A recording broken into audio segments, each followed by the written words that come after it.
자, 2절 신교육 사회화의 이론들을 살펴보도록 하겠습니다. 첫 번째가 이제 부르디유의 문화적 재생산론이에요. 그래서 이 문화적 재생산론은 여기 한번 볼게요.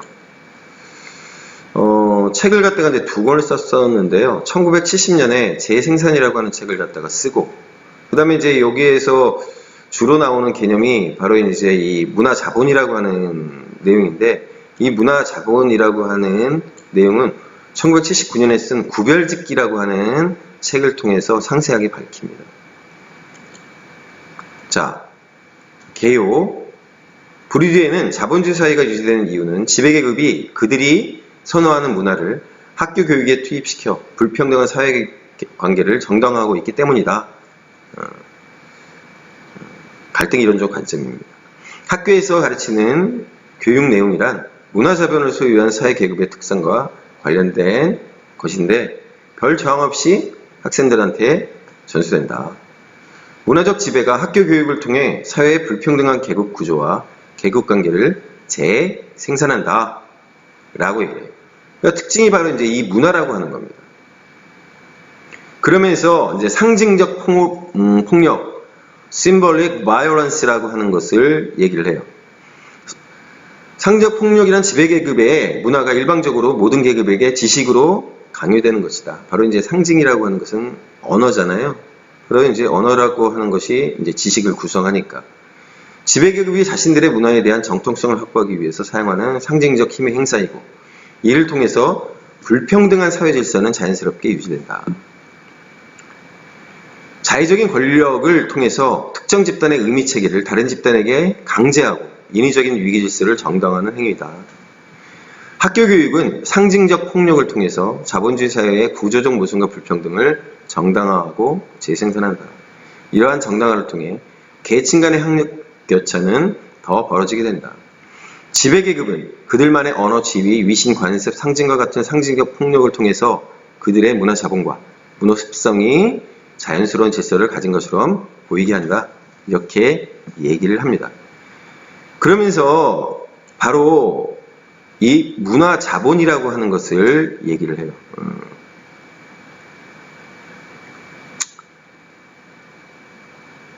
문화 자본이란 개인들이 가정의 계급적 배경에 의해 상속받는 상이한 언어적, 문화적 체계다.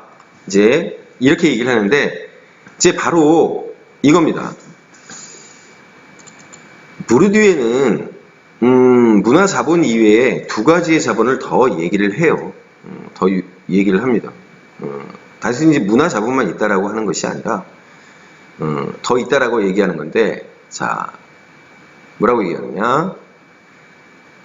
사회적 권력과 사회적 불평등을 결정짓는 데 작용하는 세 가지 종류의 자본이 있다. 첫 번째가 이제 경제 자본이고, 두 번째가 사회 자본이고, 세 번째가 여기서 얘기하는 이제 문화 자본이다. 경제 자본이라고 하는 것은 소득과 소유권이라고 하는 걸로 이제 이해되는 바로 그러한 자본이에요. 이 부분 굉장히 크겠죠? 그 다음에 이제 사회 자본이에요. 사람들과 연결이라고 돼 있죠. 뭐냐면 사람들과의 연결 관계, 관계성으로 인해서 얻게 되는 자본이에요. 그렇죠? 내가 누군가를 잘 알아. 그러면 이 사람을 통해서 내가 사업을 하는 사람이면 사업을 좀 더 쉽게 풀 수 있을 거고. 그렇죠? 내가 아는 사람이 어떤 분야에 있어서 고매한 학자예요. 그러면 그 분야에 대한 어떤 지식을 갖다가 내가 전달받기 쉽겠죠. 이제 바로 그런 걸 갖다가 의미합니다. 문화자본이라고 하는 것은 교육, 문화적 대상, 학위 이런 것들로 이제 문화자본을 얘기하는데, 그거는 요 밑에 바로 나옵니다. 어쨌든 이 세 가지를 갖다가 모두 갖게 된다라고 한다면 이 사람은 권력을 얻게 되는 거고, 불평등한 구조에서 억압받지 않겠죠. 자, 그러면서 이제 문화자본의 종류를 갖다가 이제 세 가지로 얘기하는데요. 아비투스적 문화자본. 어렸을 때부터 자연스럽게 체득되는 지속적인 문화 성향. 객관화된 문화자본, 법적 소유권의 형태로 존재하는 문화적 재화, 골동품, 고서, 예술작품. 제도화된 문화자본, 교육제도를 통해서 공식적 가치를 인정받고 사회적 희소가치 분배의 기준이 되는 졸업장, 자격증 이런 것들을 갖다가 말합니다. 그러면서 이제 아비투스적 문화자본이라고 하는 것을 강조를 하죠. 아비투스, 헤빗이에요, 헤빗. 우리가 배운 영어로 하면 습관, 관습 같은 거죠. 개인에게 내면화되어 있는 문화적 능력, 취향, 태도인데 계급적 배경에서 획득한 지속성을 가진 무형의 신체적 특성이나 성향이에요. 특정한 시간과 공간 속에서 사회적 맥락에 의해 가르쳐진 획득된 성향이에요. 인지와 평가와 행동의 틀이 됩니다. 학교 문화 구성과 학생 선발에서 능력 분류의 중구가 되는 문화 자본인데 한 계급의 의미체계를 다른 계급이 받아들이게 하는 것이 바로 이제 상징적 폭력이 되는 거죠. 그러니까 부르디에가 주장하는 바대로 따진다면 불평등한 어떤 권력 구조 속에서 지배계급에 있는 사람들은 이런 아비투스적인 문화 자본에 의해서 이 사람들은 그러한 문화적 능력, 취향, 태도밖에 못 갖는 거예요. 그렇죠? 그러면 이런 사람들이 객관화된 문화 자본이나 제도화된 문화 자본에 접근하는 게 쉽겠어요? 쉽지 않겠죠. 바로 이제 그러한 측면들을 갖다 얘기를 하는 겁니다. 그리고 이제 이런 아비투스적 문화 자본을 갖다가 계속해서 공고화하려고 이제 누군가는 노력할 거다. 그런 의미가 되는 거고. 그래서 문화 자본을 통한 이제 재생산 과정이 이제 나타나게 된다라고 하는 거예요. 학교는 지배계급의 문화를 보편적 가치를 지닌 문화로 학생들한테 가르치기 때문에 지배계급의 자녀들은 학업 성취에 절대적으로 유리하다는 거죠.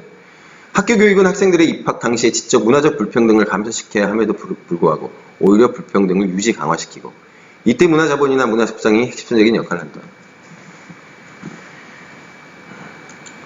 예전은 그랬죠. 양반들이 쌍놈이 배운 게 저것밖에 안 돼서. 자, 학교라고 하는 것은 그런 것들을 갖다가 깨주는 데입니다. 교육이라고 하는 건 그런 것들을 깨주는 곳이에요. 깨주는 장치예요. 그렇기 때문에 학교가 있는 겁니다. 그렇기 때문에 교육이 있고 여러분들이 있는 겁니다. 교사가 있는 겁니다. 왜 이런 문화 자본이나 문화 습성이라고 하는 것이 고착화되고 그렇게 가지고 걔네들을 갖다가 구제할 수 없고 라고 얘기를 합니까? 여러분들이 있는데, 학교라고 하는 게 있는데, 교육 제도라고 하는 게 있는데 잘못됐다고요? 고치십시오. 고치시면 돼요. 고칠 수 있습니다. 개별 교사들도 얼마든지 고칠 수 있어요. 아니라고 자꾸만 얘기를 하는 거지. 그거는 구조적인 문제라고 얘기하는 거지. 그러면 교사가 왜 필요합니까? 여러분들은 왜 사범대학교에서 그런 교육을 받습니까? 단순히 돈벌이를 위해서요? 좋은 직장이니까? 아니잖아요. 학교에서의 학업 성취는 학생의 문화적 배경에 의해 영향을 받는다. 안 그렇습니다. 안 그렇게 얼마든지 할 수 있어요. 안 하니까 문제지. 학교 교육과정, 교사의 인식을 통해 문화자본의 불평등한 분배가 지속된다. 여러분들은 이런 얘기 듣고서는 화를 내셔야 됩니다. 아닙니다. 여러분들이 인식이 잘못된 거네요. 그렇죠? 여러분들 괜히 사범학교 간 거 아닙니까? 사범대학 간 거 아닙니까? 지배계급의 자녀들은 높은 학업의 성취를 통해 자연스럽게 높은 사회적 지위를 차지할 수 있고 학교에서의 불평등은 사회적 불평등으로 이어진다. 이렇게 얘기하는데 저는 여러분들이 학교에 가서 이런 주장들을 깨버리십시오. 깨버리셔야 됩니다. 자, 그 다음에 율리스의 이제 저항 이론이에요. 또 다른 말로 이제 계급 재생산이라고 하는데 우리나라에서 이제 책 번역을 할 때 이렇게 이제 계급 재생산이라고 이제 번역을 해서 여기 밑에 이제 나오는데요. 율리스가 어떤 연구를 했냐면요. 미국에 있는 이제 종합고등학교에 다니는 12명의 이제 노동계급 학생들이 어떻게 해서 아버지와 같은 직업을 선택하게 되었는지를 문화기술지를 통해서 규명한 거예요. 제가 이제 앞서서 말씀드렸던 바로 이제 도시 문화인류학적인 관점이에요. 그런 관점에서 본 거예요. 12명의 아이들을 관찰을 하는데 그 아이들의 입장에서 관찰을 한 거라고 하는 거죠. 그래서 학생들은 학교로부터 지시된 문화를 적극적으로 거부하고 성장하면서 체득한 세계관에 의해서 아버지의 직업인 노동을 선택하게 되었음을 이제 발견했다라고 하는 겁니다. 과연 그럴까요? 저는 여기에 이제 굉장한 바이어스, 왜곡이 들어갔다고 생각을 하는데, 그래서 이제 쓴 책이 이겁니다. Running to Labor라고 해서 1978년도에 쓴 거예요. 그러니까 노동을 통해서 이제 어떤 배움을 익힌다라고 하는 거죠. 학교와 계급제 생산 이렇게 돼 있죠. 특징. 인간은 이데올로기를 단순히 수용하는 것이 아니라 이를 거부하고 선별하고 비판하는 능동적인 존재다. 불평등한 모순 구조에 저항함으로써 개인의 해방된 삶을 추구할 수 있다. 노동계급의 일상적인 삶의 경험 속에서 지배 이데올로기를 거부하고 극복할 수 있는 잠재적 힘이 있다. 이렇게 얘기를 하고. 학교 교육을 통해 사회 모순 구조를 개혁할 수 있다는 가능성을 제시함으로써 학교 교육의 역할을 확대시켰다라고 얘기하는데 실제로 여기에 나오는 내용을 보면 이 내용인지 저는 잘 모르겠어요. 학교 교육을 통해서 사회 모순 구조를 개혁할 수 있다는 가능성을 제시했다. 내용을 여러분들 한번 보시면 알 수 있습니다.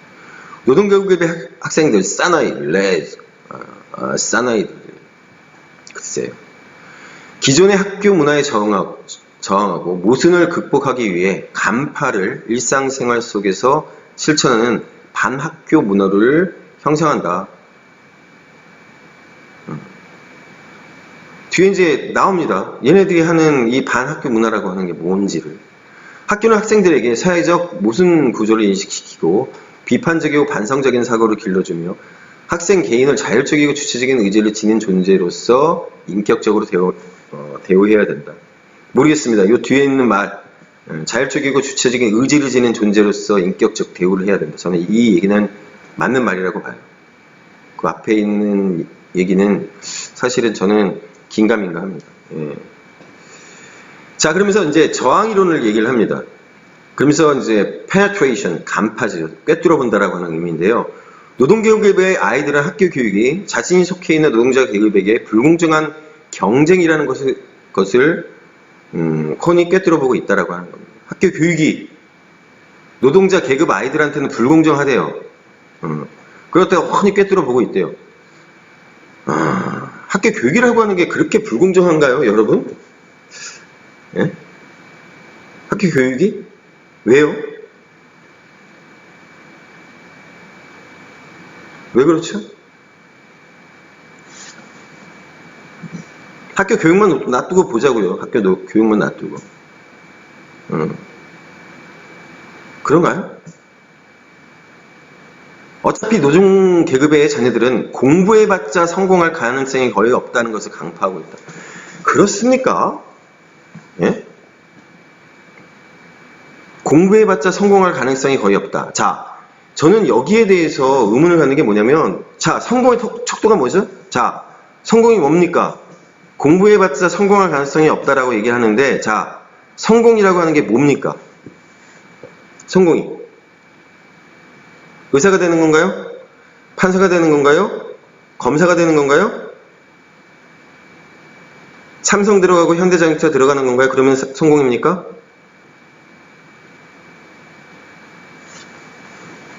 자, 여기서 이제 모순이 나와요. 이 성공이라고 하는 걸 그렇다라고 하는 거 아니에요? 그렇다. 노동자 계급 아이들은 그렇게 공부를 해봤자 그런 지위에 못 올라간다라고 얘기하는 거 아니에요? 이게? 이 말 자체가? 자, 노동자 아버지를 따라서 자기네들이 이렇게 선택했다며요. 그게 굉장히 당당하다라고 하는 거 아닙니까? 굉장히 아름다운 일이라고 하는 거 아닙니까? 공부를 열심히 해서 자기 아버지의 노동자의 삶을 살아간다라고 하는 게 나쁜 일입니까? 그건 성공 아닌가요? 굉장한 성공이죠. 만약에 자기네들이 그렇게 주체적으로 선택을 했다라고 한다면 얼마나 아름다운 일이에요. 신성한 노동의 가치를 갖다가 그 아버지를 보면서 배웠고, 따라서 그 노동 현장으로 자기는 뛰쳐가겠다라고 하는 것이 공부를 열심히 해서 깨우쳤다라고 한다면 더 아름다운 일이잖아요. 그거 얼마나 모순적이냐고, 이 말이. 저는 그래서 사실은 윌리스가 얘기하는 이 저항이론이라고 하는 거에 대해서 섣듯 이렇게 그 마음이 혹하지 않아요. 노동자 계급 아이들은 그래서 학업이나 진로 지도 등 학교 교육을 거부하고 자신들만의 반학교 문화를 형성한다라고 하는 겁니다. 열심히 공부해서 아버지의 길을 따라가면 되는 거지요. 그것이 성공 아니냔 말이에요. 응? 아버지의 피와 땀으로 일군 우리의 가정이라고 하는 게 너무너무 행복한 가정이고 모범적인 가정이라고 생각하는 거 아닙니까? 그런데 웬 반학교 문화라는 거예요.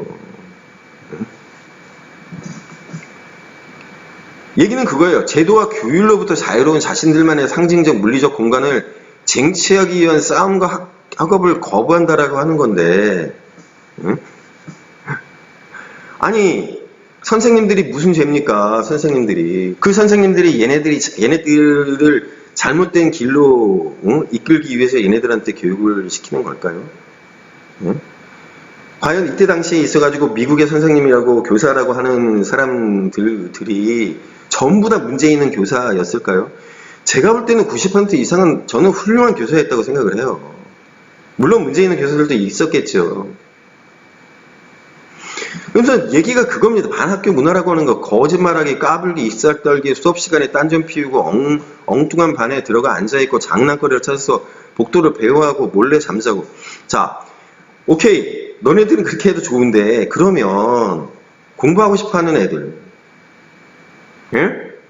공부해서 성공할 가능성이 있다라고 생각하고 있는 노동자 계급의 다른 아이들은 그러면 어떻게 해야 되는 거죠? 얘네들이 이러한 엉뚱한 짓을 갖다가 하는 것 때문에 피해를 입는다라고 하는 것을 갖다가 그냥 가만히 놔둬야 되는 겁니까? 이게 반학교 문화라고, 사나이들의 문화라고 해서 이걸 봐줘야 되는 건가요? 그런 건가요? 노동자 계급이 아닌 다른 아이들도 있을 겁니다. 중산층의 계급의 아이들도 있을 거예요. 그러면 그런 아이들은 왜 피해를 봐야 되는 거죠? 걔네들은 공부할 자격이 없는 건가요? 공부해서는 안 되는 겁니까? 너네들은 그렇게 좋은 부모를 타고났으니까 너네들은 나쁜 인간들이고 우리들이 이렇게 하는 거에 의해서 피해를 보더라도 너네들은 참아야 돼. 우리들은 얼마나 주체적인 생각을 가지고 이렇게 하는지 알아? 그런 걸까요? 이때 당시에 이 아이들이 그런 거를 갖다가 그 정도까지 알까요? 저는 이 연구라고 하는 게 상당 정도의 왜곡이 들어가 있다라고 하는 게 저는 그런 거라고 생각해요. 아이들은 더 의시됐겠죠. 관찰의 대상이 됐으니까 나중에 여러분들 교육 연구, 교육 평가 이쪽에 가면은 이제 그 내용을 배웁니다. 아이들은 그걸 갖다 이제 호선 효과라고 얘기하는데 더 의시되죠. 아, 나는 관찰의 대상이야. 그러니까 뭔가를 갖다 더 과장하게 되고 더 과장된 행동을 하게 됩니다. 또 하나, 윌리스라고 하는 사람은 연구자였잖아요. 그러니까 이 아이들한테 말하자면 동화가 되는 거예요. 연구자가 동화되면서 나타나는 또 객관성을 갖다가 연구를 갖다가 저해하는 왜곡 현상이 나타나는 객관성을 저해하는 것들이 그 문제점이 있습니다. 여기 분명히 그런 것들이 나타나요.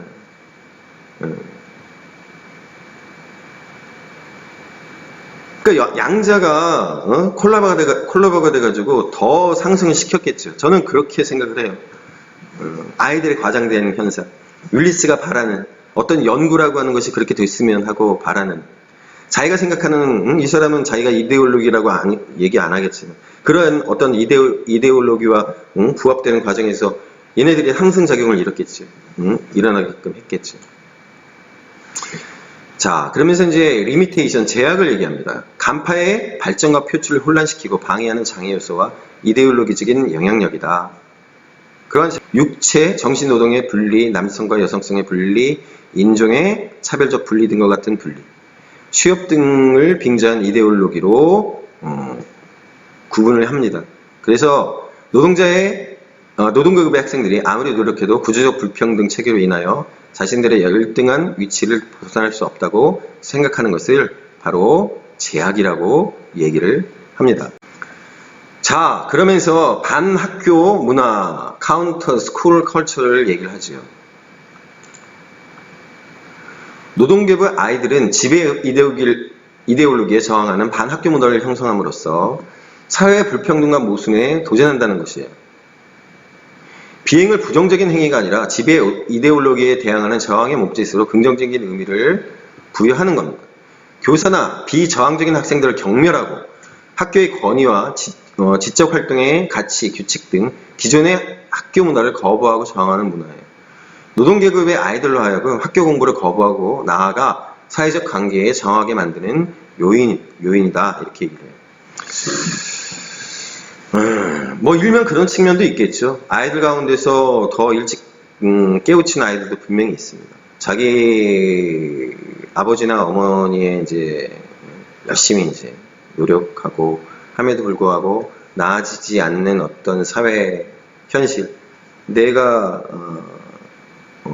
목도하는 가정의 모습, 그래서 그런 걸 통해서 일찍 깨우친 아이들이 분명히 있습니다. 그래서 왜 이러지? 우리는 이렇게 열심히 사는데 우리의 삶은 왜 이렇게 나아지지 않지? 분명히 일찍 깨우친 아이들이 분명히 있어요. 하지만 저는 무슨 얘기를 하고 싶은 거냐면, 학교나 교육이라고 하는 것은 바로 그런 것들을 갖다가 깨치고 나올 수 있는 아주 중요한 제도이고요. 효과적인 방편입니다. 방편이 될 수 있습니다. 거기에 있어서 중요한 역할을 해주는 사람들이 누구냐? 바로 교사들이에요. 부수적으로 학부모입니다. 그리고 학생들의 노력도 분명히 필요합니다. 아이들이 느끼는 학교에 있어가지고 어떤 문제점들에 대해서 경멸하고 또 그런 것들을 갖다가 고쳐나가기 위한 어떤 행동들을 해야 되겠죠. 그런 부분에 있어가지고 교사들이 도움을 줄 수 있을 겁니다. 그런 부분에 대해서 저는 잘못됐다고 생각하지 않아요. 하지만 학교에서 해야 될 어떠한 기능들이 있습니다. 분명히 기능들이 있어요. 저는 그러한 기능들에 있어서 순기능적인 역할까지 반학교라고 하는 걸로 반학교라고 하는 걸 통해서 거부하고 무너뜨려야 한다라고 하는 주장에 대해서는 동의할 수 없어요. 저는 그거는 그 교사들에 대한 굉장한 저는 모독이라고 생각해요. 모욕이라고 생각해요. 교사의 가능성을 갖다가 부정하는 거고요. 학생들의 가능성을 갖다가 저는 부정하는 거라고 생각합니다. 교육이라고 하는 게 그렇게 잘못된 건가요, 사실? 예. 지금 현재 펼치고 있는 교육의 100% 가운데서 99%가 잘못된 건가요? 저는 안 그렇다고 봅니다. 적어도 50% 이상, 51% 이상은 저는 순기능을 한다고 봐요. 잘 굴러가는 거라고 봐요. 자, 교사가 되려고 하는 여러분들한테 정말 바라는 거는 뭐냐면요. 여러분들의 역할, 여러분들이 해야 될 그런 어떤 기여를 갖다가 정당하게 찾으십시오. 그거는 학생들과의 학습 과정을 통해서, 교육 과정을 통해서 얼마든지 가능하다고 저는 생각합니다. 학교 현장 그렇게 부정적이지 않습니다. 여러분들 많이 고생스러울 거예요. 하지만 그런 부분들을 갖다가 헤쳐나가야 하는 역할이 여러분들의 몫인 거고요.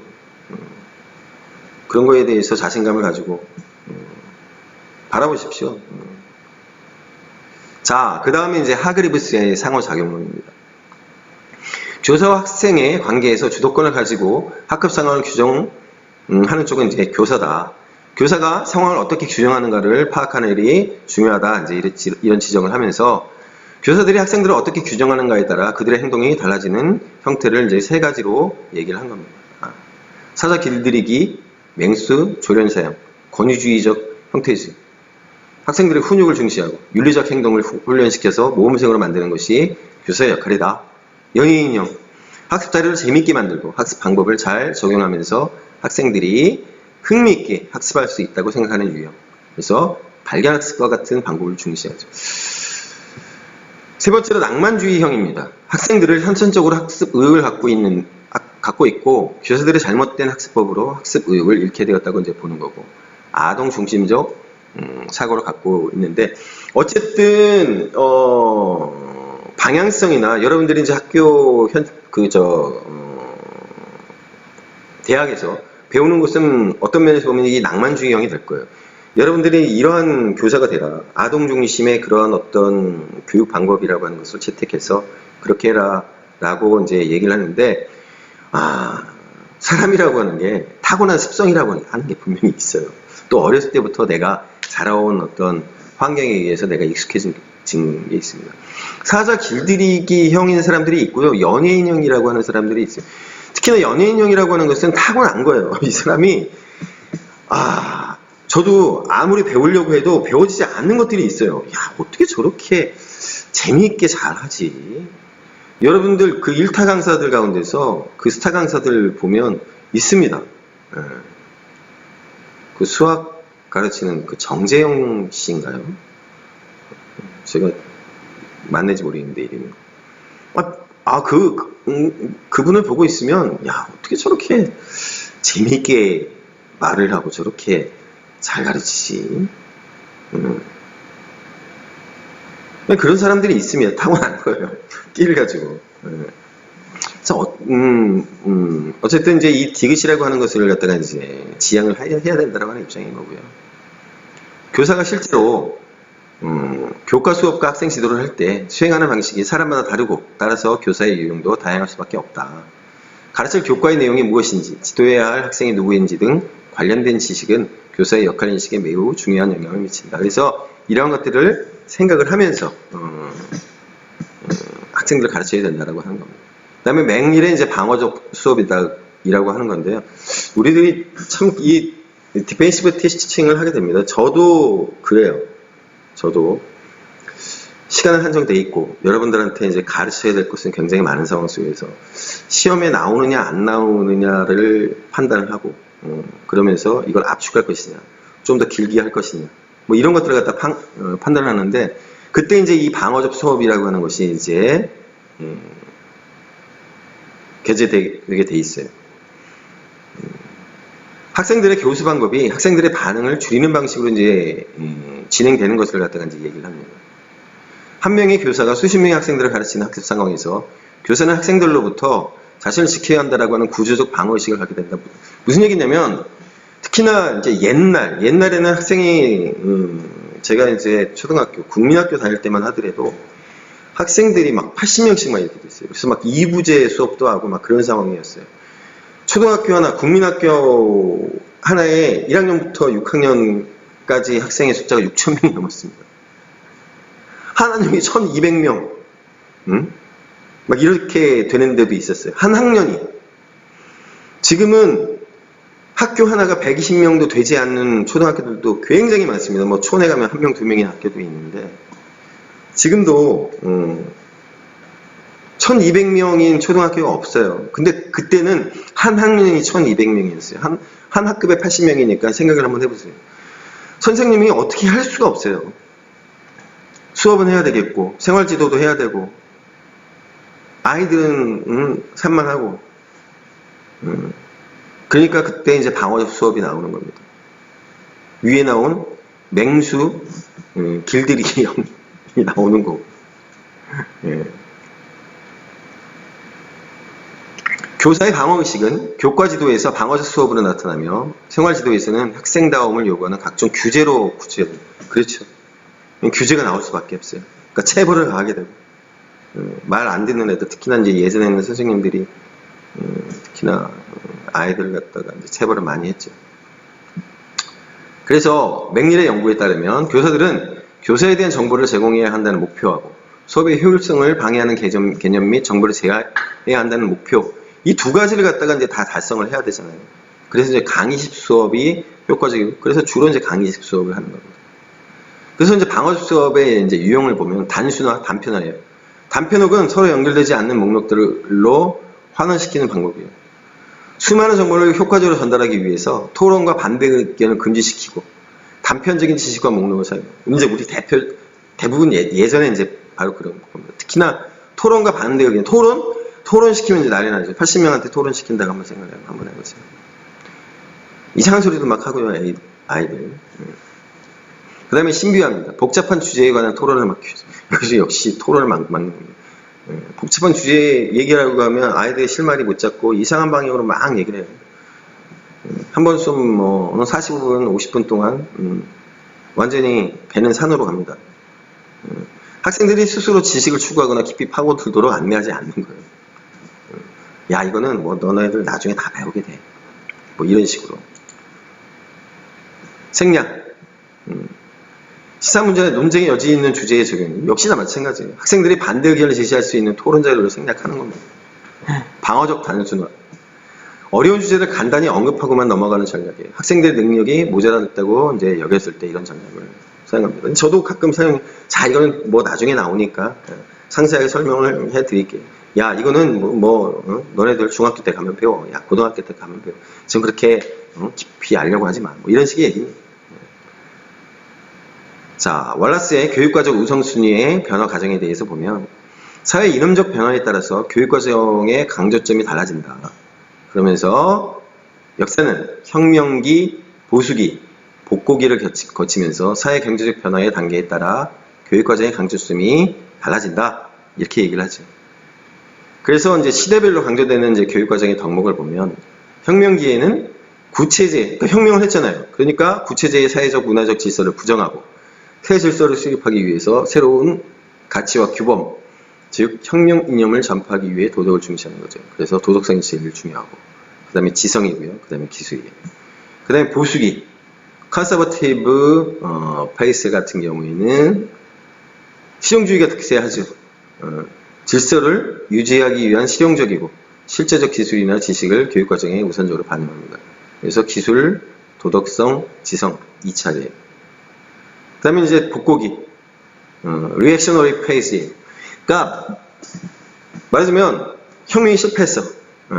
그러니까 보수기 말기 또는 혁명의 실패 이후 새로운 변화에 저항하고 기존의 질서를 보호하기 위해서 기존의 정치 이념과 가치관의 부활을 꾀하면서 바로 이제 다시 이제 도덕성을, 보수적 도덕성이겠죠?